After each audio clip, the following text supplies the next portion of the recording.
What's going on, guys? Welcome back to the shop. Unfortunately, I'm coming back to you guys yet again with a heavy heart. We're going to be doing another urn. This one for a very dear friend, perhaps one of my biggest fans, and definitely someone that was one of my biggest supporters. Very good friend of mine. Someone responsible for giving me the courage to push into these kinds of endeavors, to be perfectly honest with you. But this is the piece that we're going to be working on. This is just an exquisite piece of black and white walnut burl, meaning that we got some really cool contrast between sapwood and heartwood. We're just going to see if we can go ahead and make something special out of this.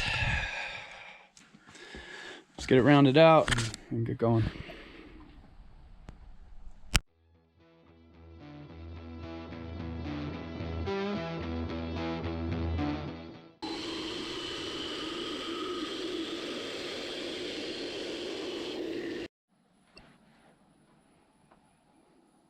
All right, guys, so this piece is pretty wet, as you're going to see. So this is going to be something of a race and a balancing act all at once. So send prayers now. Ugh. Let's get it done.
Alright guys, so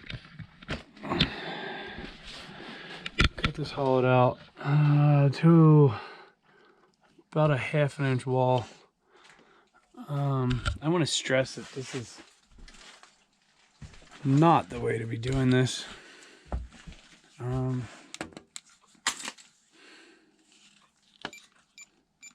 As you can see, very wet. So, coming from a place where this had to be the piece, and we're on a timeline. So what I'm gonna do is, since we got this hollowed, we know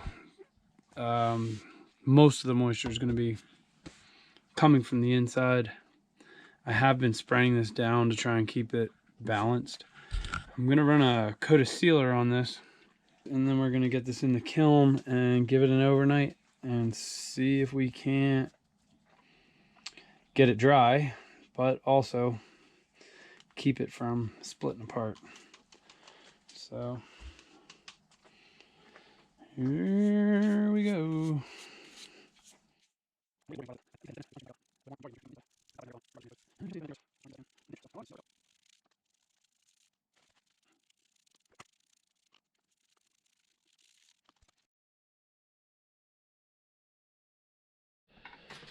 All right guys, well, it's been quite some time. The piece has been in the kiln for about 3 weeks now. Let's take a look at it.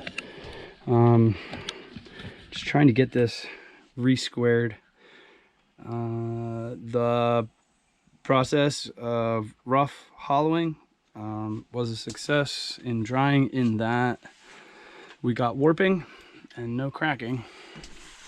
So I'm very, very happy with that, but we do have to get this piece re-squared. I'll use this wheel as a reference to see how much warpage we actually, and well, shrinkage rather, that we got. The heartwood did not shrink a whole lot, but once we get into the sapwood, it pulls back relatively far. All in all, we should be able to get this back into shape, removing a 1/4 inch or less. So fingers crossed. You can see the opening here is no longer round also, so I'm counting on this tapered plug to keep us relatively straight. I'm going to move the steady rest out of the way and see if we can at least get an area to grab it again, and yeah, get this piece squared up ever so gently. Let's do it.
2,000 years later.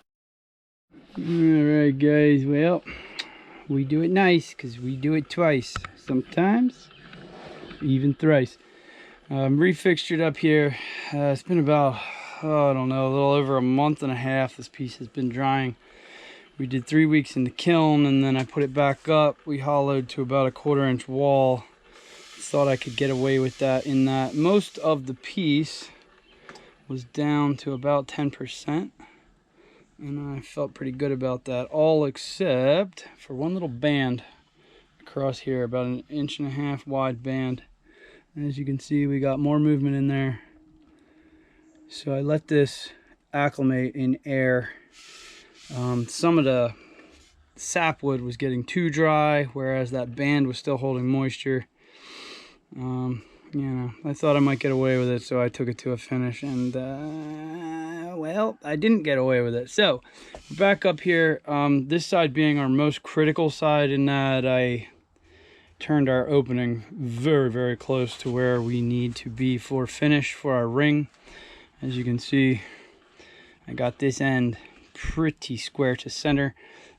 We did have some canting as it dried, so the piece kind of shifted on our chuck mount here. So what I did was I got us back on our spur here. I drilled out the center line so I could get a little play back and forth. There's still some warpage in the bottom here. I got it within about 30 thou, and I'm thinking this was going to do us best. You can see the canting as I spin that. So just nice and gently now, I'm going to recut us a tenon so we can get chucked back up and go from there. Get this piece re-squared, resized, sanded, finished, and actually get this piece off the lathe. Sorry, it's been a really long time since you guys seen any videos last, but I couldn't bring myself to swap this one off the machine. I had to get this one done before I can move on to some other stuff. But let's see if we can't work this all the way through to the end from here now. We are inside 6% moisture content, so I am comfortable with moving forward. All right, let's do it.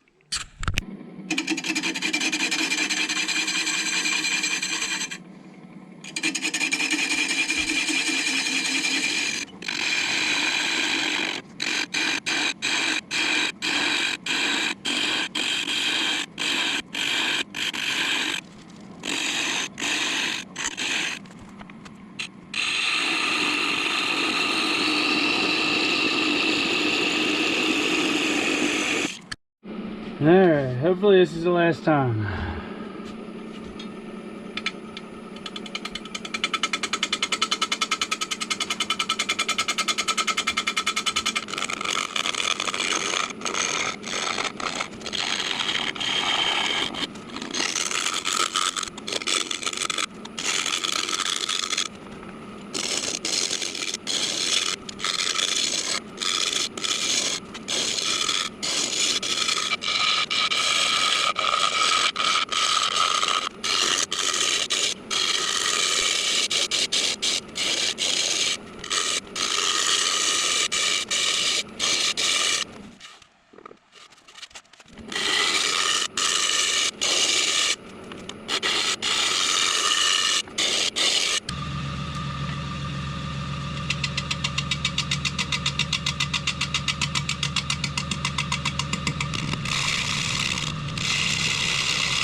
Did he film me? Why do you want me to be quiet?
Alright guys, so I got our lid stock threaded onto the vessel here. We used a faceplate to mount that. So now I'm going to use one of our centering tools here.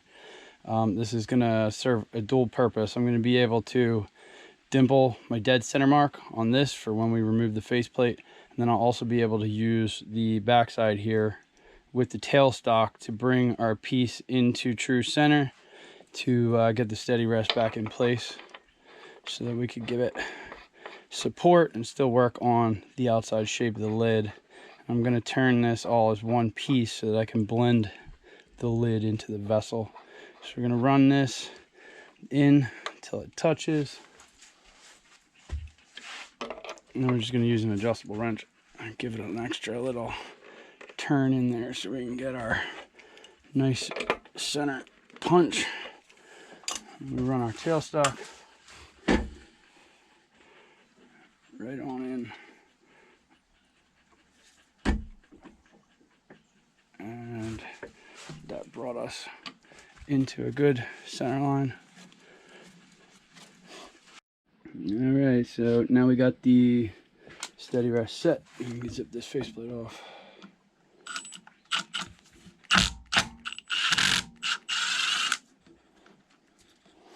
Just use some washers to control the depth of these screws. I didn't want to make holes too far deep into the piece, although we're probably going to lose about half of this, so I'm not too worried about it.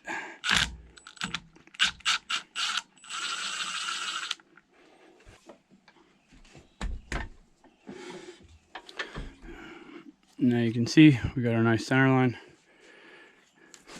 dimpled into that piece, and that will walk our tailstock right into that so we can maintain our support with the faceplate and them screws out of the way so we don't have to worry about that. Lock that in, and let's shape this lid in.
It's done. Let's go check it out. All right, guys. Well, here she is. So Black and White Walnut Burl. When I won this piece at auction, I was very excited. It's just one of the most beautiful pieces of walnut I've ever worked with. I didn't think for a moment that this is what I would be using it for, but when I was tasked with the job, I knew it could be no other piece. There's just so much character throughout. We topped it off with a piece of black and white gaboon ebony, meaning, you know, just that we have some sapwood involved with the heartwood. I thought it complemented the piece nicely. And overall, the shape and all of the complexity within the grain characterizes my friend to, I think, the greatest degree that I possibly could. I will leave you guys some slow rollers at the end. And what can I say? It's been a ride. But I have gotten myself to a place where I'm going to be spending a lot more time in the shop. I know this one took a long time to see through, but I had to make sure that it was to the utmost of quality that I possibly could, and I couldn't stand to see this piece crack apart. So we had to end up taking our dear time with it. There is a lot going on in the background. Things will start coming out. We got some new toys to play with in and around the shop. Those of you that are familiar with our Instagram account, I left you guys a little teaser on over there. So if you haven't seen it, go over to the Duke of Heritage Instagram account. Take a little sneak peek at what we're working on. For all you guys that have stuck around with me for all this time, all these ups and downs, I can't thank you guys enough. You are the reason I keep making these videos, and I will continue to do so as frequently as I can. I think that's about all I got for you guys this time around. It will not be this long until the next one. But I love you guys. I'll see you on the next one.